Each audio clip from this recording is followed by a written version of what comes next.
112 points for Indiana. It is now at the stage where the way teams are defending Caitlin Clark is just not working. It's 112 points. That is the margin between what Portland threw at Caitlin Clark and what actually worked.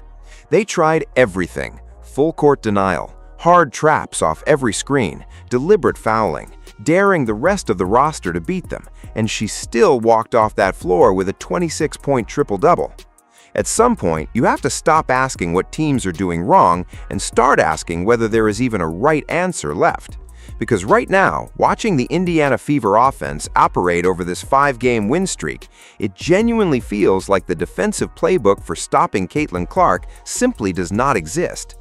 The Fever are averaging 112 points over their last 5 games, not against bad defenses, not against teams mailing it in, against teams that have specifically game-planned, practiced, and drilled coverages designed with one goal in mind: make Caitlin Clark uncomfortable. And every single one of them has walked away with the same result: a loss and a trashy stat line they probably did not want to see on the highlight reel. But to really understand why this is happening, you cannot just look at the numbers. You have to go inside the schemes. You have to see exactly what Portland tried to do, how sophisticated it actually was, and why even the most intelligent defensive game plan on the floor this season could not get the job done. Because what Alex Sarma drew up against Clark was not lazy, it was not passive, it was one of the most elaborate, well-coached, and fully committed defensive packages we have seen against any player in the WNBA this season, and she still dropped 26 and a triple-double. So let's go through exactly what happened, piece by piece, and by the end of this, you will understand why coaches around the league are genuinely running out of bullets. Before the ball even crossed half court, Portland had already declared their intentions. Most teams wait until the offense sets up in the half court before they start implementing their defensive identity. Portland did not wait. They brought the pressure to the opening tip and never let go. What Sarma designed was a full-court denial scheme unlike anything we have seen applied to Clark this season. The concept was straightforward, but the execution was exhausting. Whoever was assigned to the inbounder was not standing back in a comfortable gap. They were standing directly in front of Caitlin Clark, right in her space, before the ball was even live. The message was simple: you are not getting a clean catch, you are not getting an easy start to this possession, and we are going to make you fight for every single inch of this floor from the moment the referee hands someone the ball. Portland kind of threw everything at Caitlin. They threw everything at Caitlin.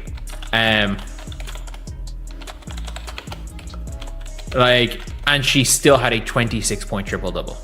What this did was cut off Indiana's most reliable pressure release. On a normal possession, Clark drifts to receive the inbound, catches cleanly, and the Fever offense immediately has its engine running. Portland took that away entirely. The defender assigned to the inbounder stepped directly into Clark's airspace, cutting off the escape valve and forcing Indiana's secondary guards to cross the floor just to get the possession started. It wasn't just aggressive, it was designed, it was rehearsed. You do not execute a scheme that coordinated without putting real practice time into it. And it worked for about 8 seconds, because once Indiana figured out the adjustment and started routing the ball away from Clark to get it across half court, the real battle was just beginning. Because as disruptive as the full court scheme was, the half court trap was an entirely different level of commitment. Here's something that almost never happens in professional basketball. When a star player comes off a ball screen, the defense has 3 basic options. They can switch the screen, where one defender takes the ball handler and the other slides to the screener. They can drop, where the big steps back to protect the paint and the guard fights over the top. Or they can hedge, a hard step out to slow down the ball handler before recovering back. Every team mixes these coverages. Every team adapts based on the situation, the score, the personnel on the floor. Portland chose none of those options. What they ran instead was something that looked less like a basketball defensive scheme and more like a full containment protocol. Every single time Clark came off a screen, and this was not situational, this was every time, Portland's primary defender pushed her high above the screen, not hedge and recover, push high and stay. And simultaneously, the screener's defender came flying out to meet Clark at the point of the catch, creating an immediate two-man cage before she could even read the floor. And here is the part that separates this from a standard blitz. They held it. They did not release the trap after 2 seconds. They did not recover back to their assignments once Clark picked up her dribble. They held the cage. Even if Clark retreated all the way back toward the mid-court logo, which she sometimes did just to buy time and let the play develop, the two defenders followed. They were willing to chase her to half court and stay locked in that trap rather than risk giving her even a half second of clean air to operate in. The tactical logic makes complete sense when you think about it. Caitlin Clark at 25 feet with a clean catch and a second to read the floor is one of the most dangerous situations in basketball right now. She can pull up from there. She can drive it. She can hit the screener rolling to the rim. She can swing it into a secondary action. The coverage Portland ran was specifically designed to deny all of those options simultaneously by taking away her first read before it even developed. The problem, and this is the problem that haunts every team that tries this, is what happens on the other side of the floor when two defenders are 25 feet from the basket chasing Caitlin Clark. This is the part of the conversation that opposing coaches genuinely dread. Because the trap scheme is not wrong in theory. Doubling elite playmakers off ball screens is a legitimate and historically effective strategy. Teams have built entire defensive identities around it. The issue is not the concept. The issue is Caitlin Clark specifically, and what she does the moment that second defender arrives. When you commit two players to stop Clark 25 feet from the basket, the arithmetic of the possession immediately shifts. You now have two defenders attached to one offensive player in the backcourt. That leaves 3 defenders to cover 4 Indiana Fever players who are operating in and around the three-point line.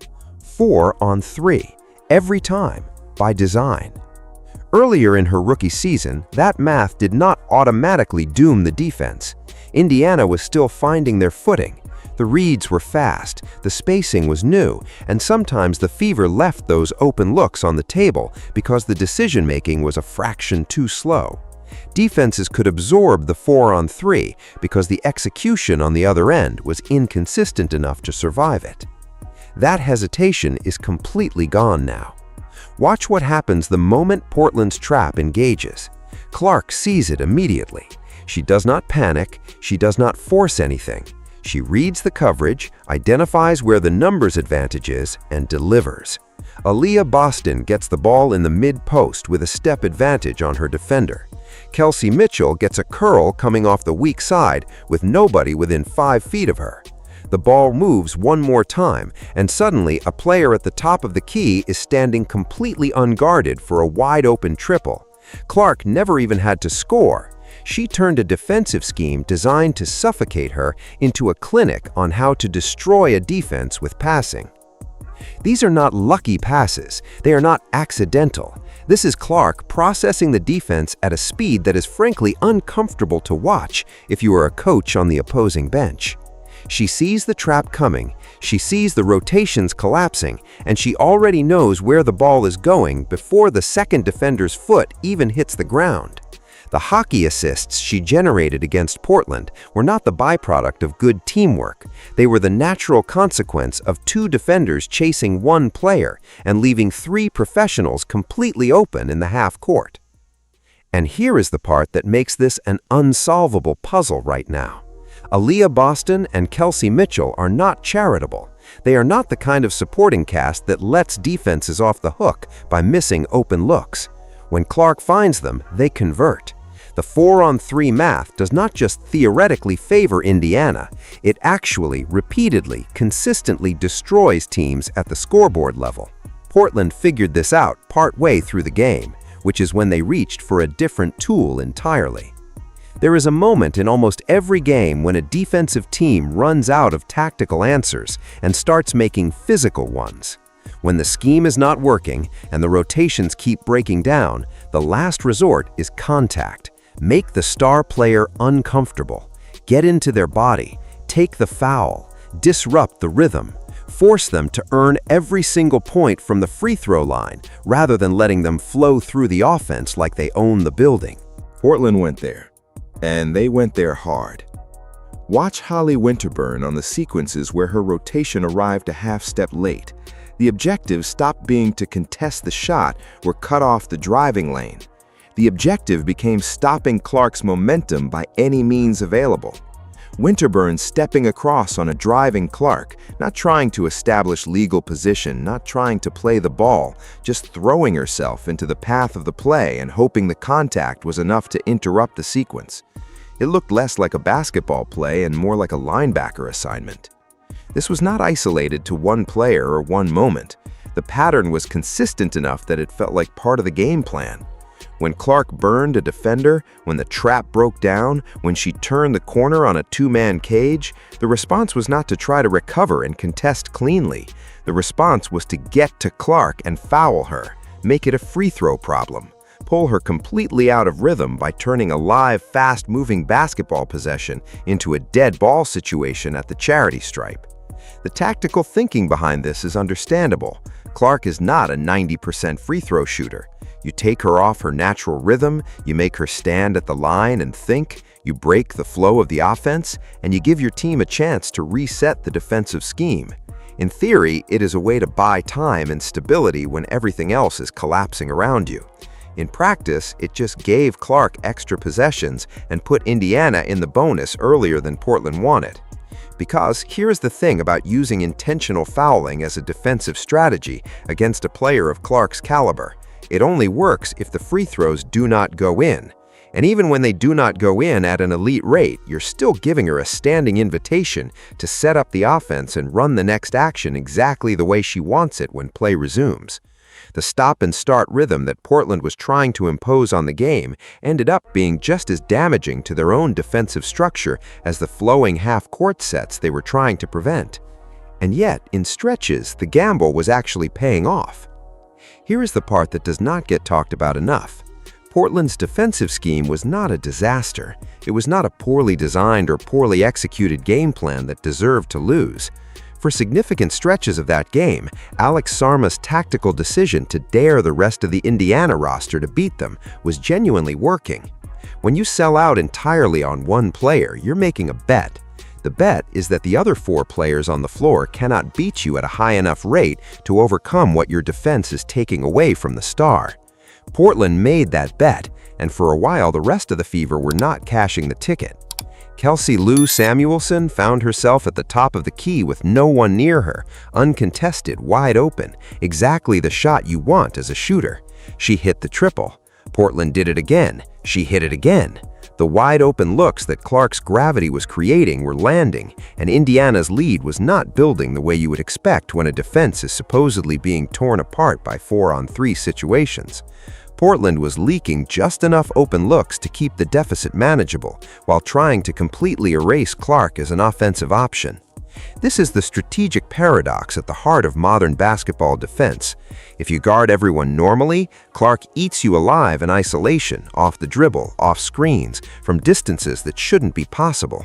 If you double her, she turns the floor into a passing clinic and her teammates become unstoppable for 20-foot possessions. There is no clean answer. Every choice comes with a price tag. For a while, Portland decided the price of open Samuelson threes was worth paying if it meant keeping Clark bottled up. And the math was defensible. A rotating cast of open corner threes is beatable if your offense is efficient enough on the other end and the other Fever players miss enough. The gamble made sense in the context of a 40-minute game where you need something, anything to work. But you simply cannot sustain that level of hyper-focus on one player for 40 minutes without the structure eventually collapsing somewhere else. The human and physical cost of chasing Clark for an entire game, holding traps at half court, sprinting through every rotation, and communicating every screen on every possession, it compounds. And the moment one defender is a step slow, one rotation is a half beat late, one trap releases a second early, Clark sees it. She always sees it. And Indiana makes you pay. Opposing coaches are not sitting on the bench confused about what is happening. They understand the problem perfectly. The issue is that understanding it does not help you solve it, because the solution requires something that does not currently exist, a defensive coverage that simultaneously prevents Clark from scoring and prevents her from creating open looks for players who will convert those open looks at a high rate. The dilemma has two options, and neither of them is good. Option 1, you play standard defense, guard Clark straight up, and accept that on any given night she might go for 35 or 40 points depending on how the shots are falling. You trust your offense to outscore whatever she produces, and you try to make it a game of runs rather than a one-sided dismantling. The problem with option 1 is that Clark is efficient enough that allowing her to score freely while also feeding her teammates in rhythm gives Indiana an offensive ceiling that most rosters cannot match over 4 quarters. Option 2, you sell out, trap everything, double off every screen, and try to make her uncomfortable enough that her production drops into a range your team can survive.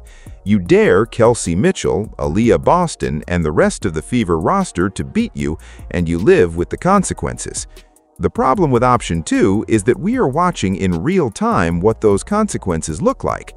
Clark's processing speed is fast enough that she turns every double team into a hockey assist, and Indiana's supporting cast is now good enough that those open looks are converting at a rate that makes the gamble unsustainable. This is not a new problem. This is almost a direct transcript of what opposing coaches were dealing with against Clark at Iowa. The Iowa defensive dilemma played out the same way. Trap her and get destroyed by open shooters, guard her straight up and get destroyed by her scoring. The difference now is that the professional supporting cast around Clark is a level above anything she had in college, which means the second option is even more dangerous than it used to be. And her individual production is climbing, which means the first option is not getting any safer either. What we are watching right now is a situation where the league has not yet caught up to what Clark is doing at the pace she is doing it. Coaches are working with defensive tools that were designed for a different era of guard play, and those tools are simply not equipped to handle what she brings to the floor simultaneously: the shooting range, the passing vision, the ball screen reads, the ability to punish any coverage from any angle. Sarama tried. He genuinely tried something creative and exhausting and tactically legitimate. He made Clark play defense. He tried to get her in foul trouble. He tried to take her off the ball, out of rhythm, away from the decisions that make her dangerous. And she still gave Indiana a 26-point triple-double and a win. The resistance is not failing because teams are not trying. It is failing because the baseline talent level has simply outgrown the conventional defensive answers. Here is where the honest conversation has to happen, because the numbers over the last 5 games are the kind of numbers that change how you think about a player's position in the league. Nearly 30 points and 10 assists per night, against constant double teams, against deliberate foul tactics, against teams that have specifically prepared for her and brought their best defensive personnel and their most creative schemes. That is not just good, that is a level of production under adverse conditions that very few players in the history of this league have sustained. But let's be precise about this, because precision matters when the conversation gets this elevated. A'ja Wilson is still A'ja Wilson. There is no honest case right now that Clark has surpassed Wilson as the best player in the WNBA, and any breakdown that tells you otherwise is letting the moment carry it away. Wilson's dominance is consistent in a different register: interior, physical, relentless, the kind of presence that changes how teams construct their entire roster just to have a plan for her. That tier is not being challenged yet. What is happening is that the gap below Wilson is closing rapidly, and the way it is closing tells you something important about Clark specifically.